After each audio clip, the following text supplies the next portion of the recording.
As if burying an 8-year-old is bad timing, this is our son's trust fund emergency. They clinked glasses while I dug a grave with my bare hands, and the earth took her name like it hadn't known it would ever have to carry her. The sky was the color of someone who'd run out of apologies, and the cemetery smelled of wet stone and lawnmower diesel, nothing like the perfume of the champagne my parents used across town. My phone buzzed in my coat pocket, Dad's name flashing like a verdict. "Hy everyone, my name is Harper Blake, I'm 29. If you think you can read this and feel nothing, you're already failing at staying human." They told me to stop crying because crying made things dramatic. They told me grief was a scene I was obligated to perform politely, then step off the stage. My daughter's tiny shoes lay at the foot of the coffin like a question I already knew the answer to. I pressed my palms into the damp earth until my fingers matched the soil, dark, grainy, stupidly real. Somewhere between the eulogy and the last hymn, a man in a suit laughed too loudly at a memory of a birthday cake I'd never get to bake again. Dad's message read, "Stop being dramatic. This is urgent." He meant the $850,000 trust fund my dead son never lived to touch. He meant ledgers and lawyers and a wedding he thinks can be paid for with silence. He meant the arithmetic of appearances. He didn't say my daughter's name. He didn't ask if I needed help breathing. He didn't offer to bring soup or to call her teachers or to tell the neighbors to leave us alone. He typed urgency as if money could outrun the hollowness inside my chest. I watched the priest's mouth move like a metronome, counting me out of the world I knew. I wanted to scream the math at him, $850,000 divided by how much of a soul, but the sound caught in my throat and turned into a small, ragged sob that no one across town would hear. The soil was cold as a promise. The ring of people around me had all the warmth of a thrift blanket. When they lowered the casket, the world narrowed to the small, absurd sound of dirt hitting wood.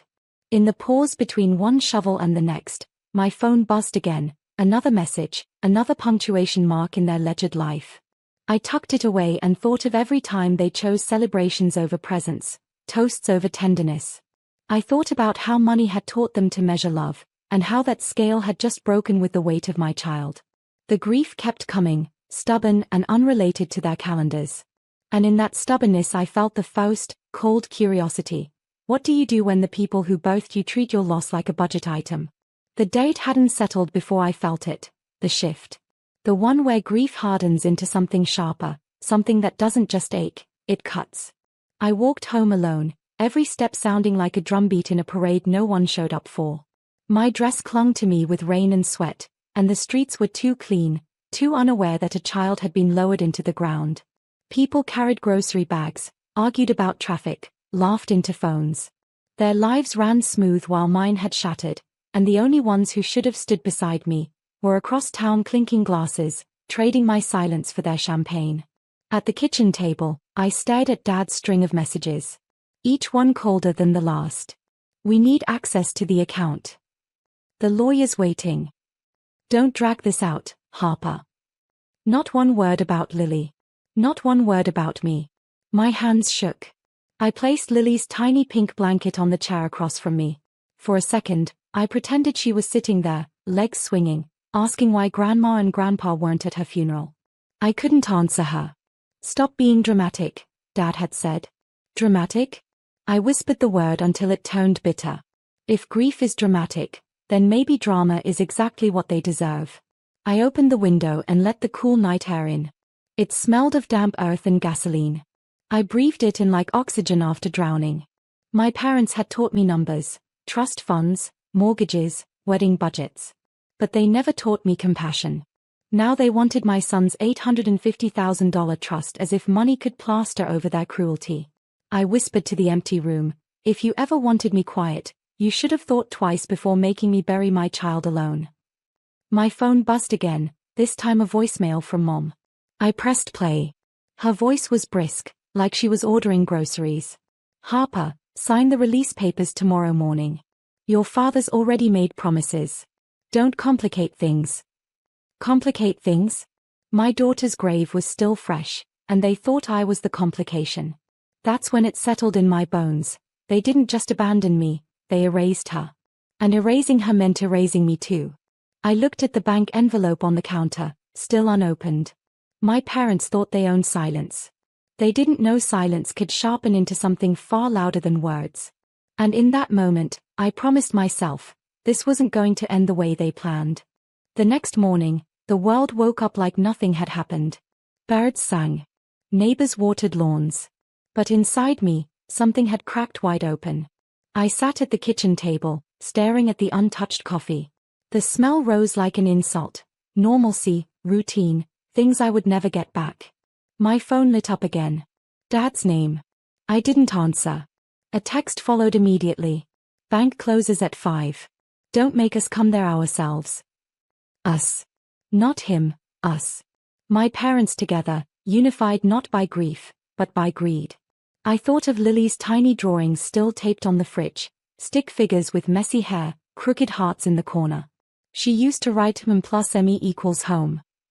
I touched the paper like it was alive, like it still held her warmth. And then I thought of Dad, sipping champagne, telling people I was being too emotional. I grabbed my keys and drove, not to the bank, but past it. My hands tightened on the wheel. I wasn't ready to hand them the last piece of my son.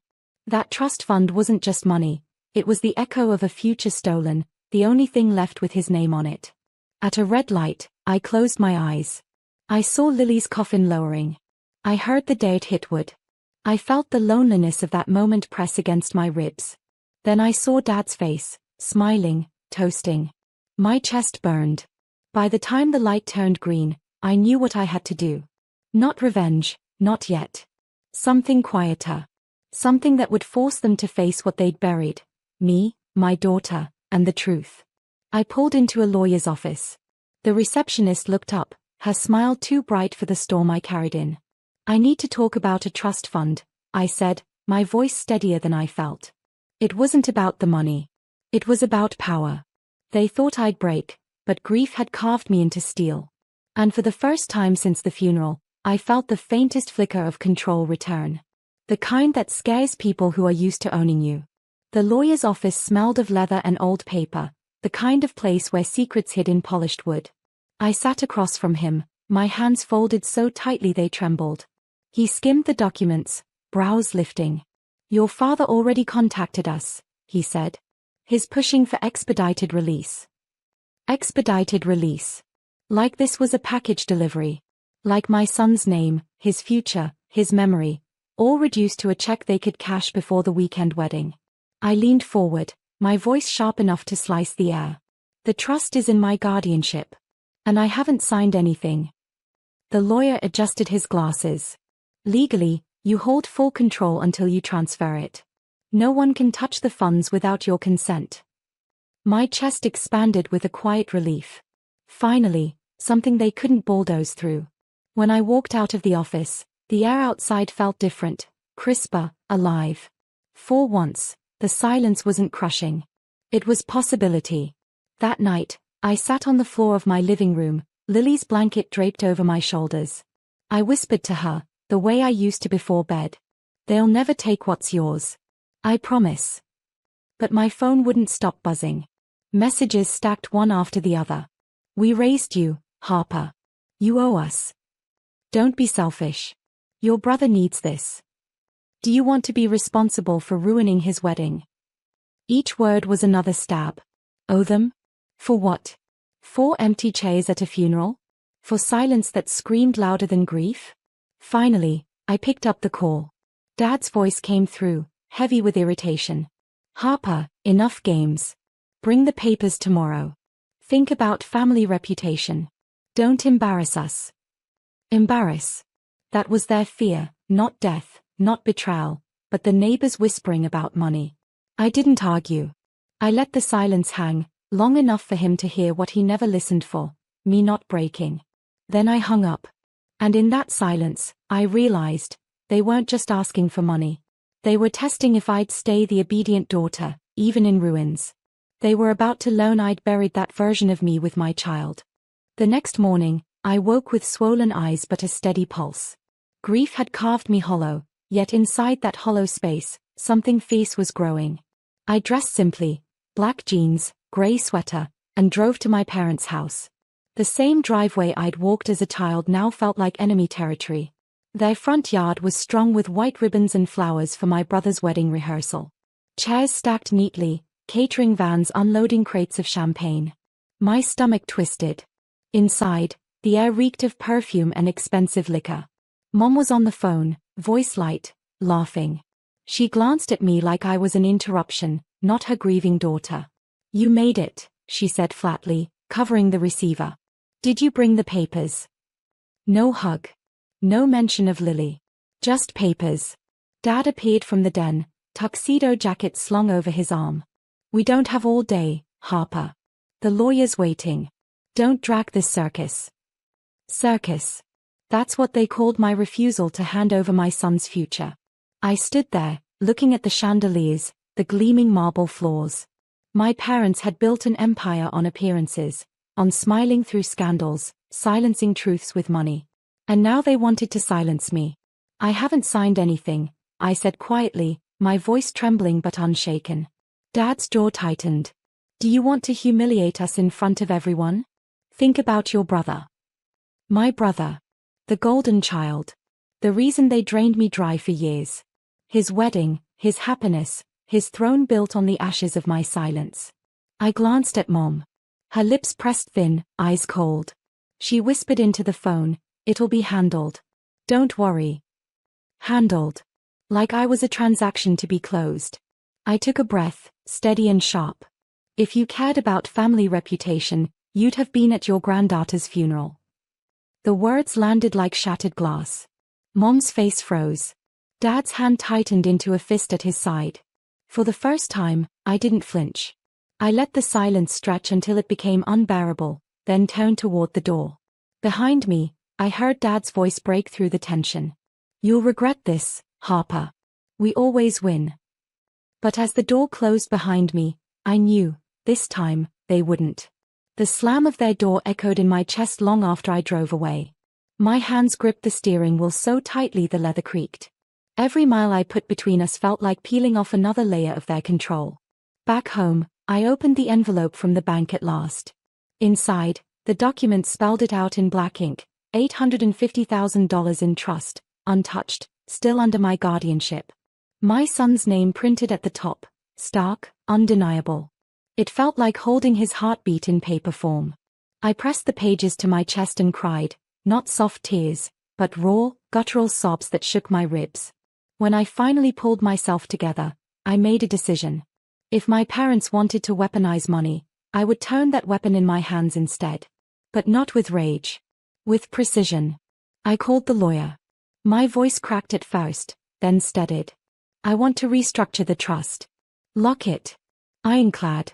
No external claims allowed, not even family." He hesitated. "That will take some work. Your parents won't like it."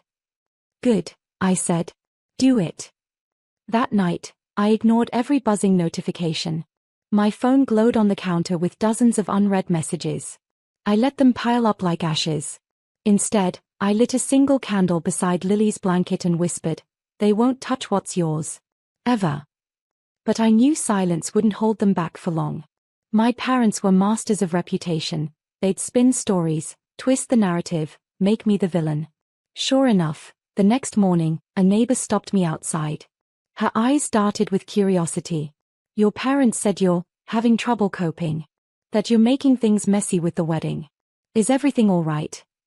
Messy. They had already started. I smiled faintly, though it burned. "Everything's fine. Just tell them, the trust is safe." The neighbor blinked, confused, but I walked away before she could pry. Inside, my heart was hammering. They wanted me cornered, isolated, humiliated. But they underestimated something grief had given me, an armor they couldn't see. And they were about to find out what it meant when the daughter they erased refused to vanish. By the time the wedding day arrived, the city glowed with celebration, but in my chest, war drums pounded. The venue was a sprawling hall draped in white silk and roses. Guests filed in wearing diamonds and polished shoes.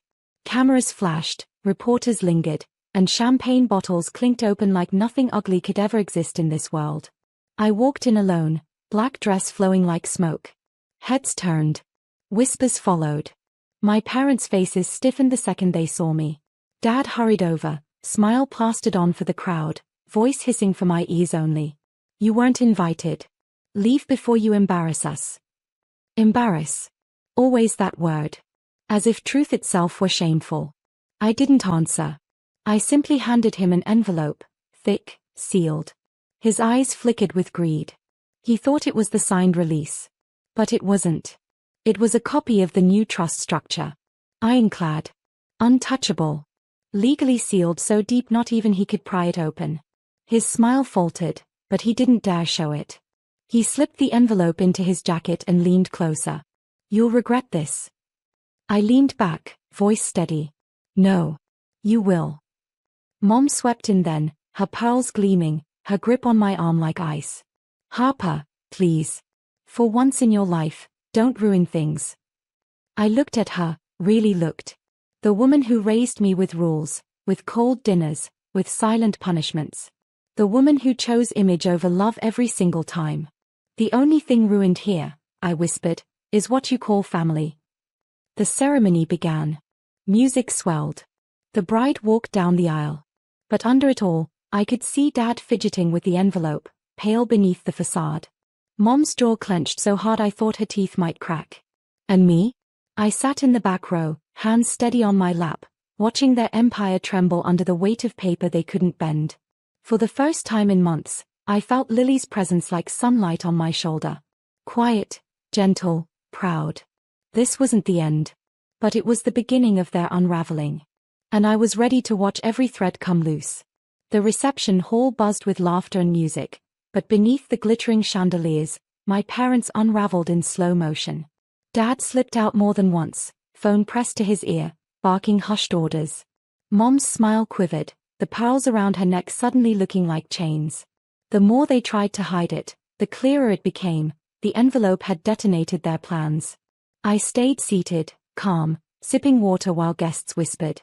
Some glanced at me curiously, sensing the fracture in the performance. For once, I didn't shrink under it. I let them wonder.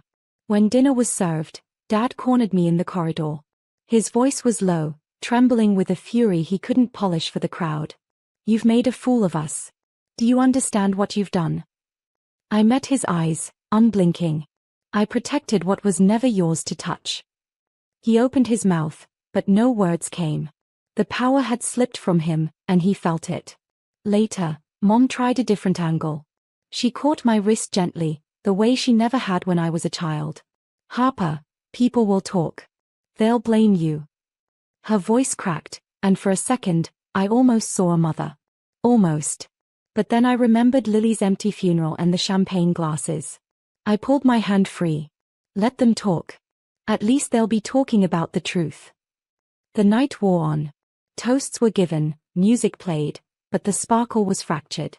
Guests noticed. The perfect image was slipping, and with it, my parents' carefully built empire of reputation. I left quietly, stepping out into the cool night air. The stars stretched above me, endless and unbothered. I held Lily's blanket close, breathing in the silence that no longer felt suffocating. Justice hadn't come with shouting or revenge, it had come with quiet clarity. With boundaries they could never cross again. As I walked away from the glowing hall, my phone buzzed once more. A final message from Dad, "We'll fix this." I smiled, small and certain. Some things aren't fixable. And for the first time, I felt free.